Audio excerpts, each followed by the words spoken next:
حضرت امام حسین تشریف لائے، بچوں سمیت آئے۔ حور بن یزید ایک شخص تھا، حور بن یزید، حور بن یزید نام یاد رکھنا۔ حور بن یزید ایک مختصر سا لشکر لے کے اس نے امام حسین کو ایک جگہ پہ روکا، پھر دوسری جگہ پہ روکا، بالآخر تیسری جگہ پہ روکا تو امام حسین نے فرمایا جگہ کون سی ہے؟ کہا حضور کرب و بلا۔ فرمایا بس یہی خیمے لگا دو، یہی۔ حضرت سیدہ زینب نے پوچھا امام حسین سے کہ سارے زمانے نے روکا ہے، ٹھیک ہے آپ حق پہ ہیں، یہ بھی سب نے کہا ہے آپ حق پہ ہیں، پر روکا بھی سب نے، آپ روکے کیوں نہیں؟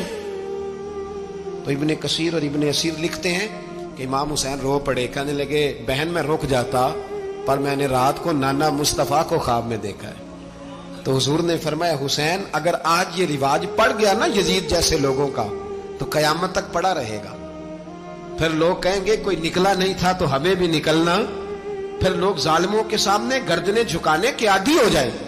میں کہتا رہتا ہوں، کہہ رہا ہوں، کربلا کی جنگ کفر اسلام کی جنگ نہیں، کفر اسلام کی جنگ نہیں کربلا کی، کیونکہ یزید تو بڑا پکا نمازی تھا، خطبہ دیتا تھا وہ تو۔ جب امام حسین رضی اللہ تعالیٰ عنہ نے کربلا کے میدان میں جمعے کا دن تھا تو یزید کے سامنے کو بات کرنی شروع کی، عمر بن سعد کے سامنے، تو عمر بن سعد کہنے لگا حسین زیادہ باتیں نہ کر، ہمارا جمعہ لیٹ ہو رہا ہے، جنگ کے لیے تیار ہو، فٹافٹ آ۔ اہل بیت نبوت کو قتل کریں گے اور قتل کے بعد پھر نماز پڑھیں گے اور پھر کہیں گے اللہم صلی علی محمد وعلی آل محمد، اسی نماز میں پھر درود بھی پڑھیں گے۔ یہ کیسا مرتبہ ہے، کیسا انداز ہے، دوستی قاتل سے بھی مقتول سے یارانہ بھی۔ حور بن یزید امام حسین سے کہنے لگا مجھے حکم ہے آپ کو روکنے کا، آپ آگے نہیں جا سکتے۔ امام صاحب نے فرمایا وجہ؟ زمین اللہ کی ہے۔ اس نے کہا آپ بیعت نہیں کر رہے، یزید کی حالات آپ کے حق میں درست نہیں ہیں، آپ نہیں جائیں گے۔ امام روک گئے۔ ظہر کی نماز کا وقت ہوا تو حضرت علی اکبر امام حسین کے بڑے صاحبزادے انہوں نے اذان ظہر پڑھی تو حور بن یزید کے لشکر نے امام حسین کے پیچھے نماز ادا کی۔ کہا بھئی تم مقابلے میں آئے ہو، نماز پیچھے پڑھتے ہو؟ کہا حضور مقابلہ تو تلواروں سے کر رہے ہیں پر ہمارا دل تو مانتا ہے نا کہ مصطفیٰ کا نواسہ بڑی شان والا ہے۔ حور بن یزید نے 3 نمازیں لشکر سمیت امام حسین کے پیچھے پڑھی ہیں، 3 نمازیں، ظہر اثر اور مغرب۔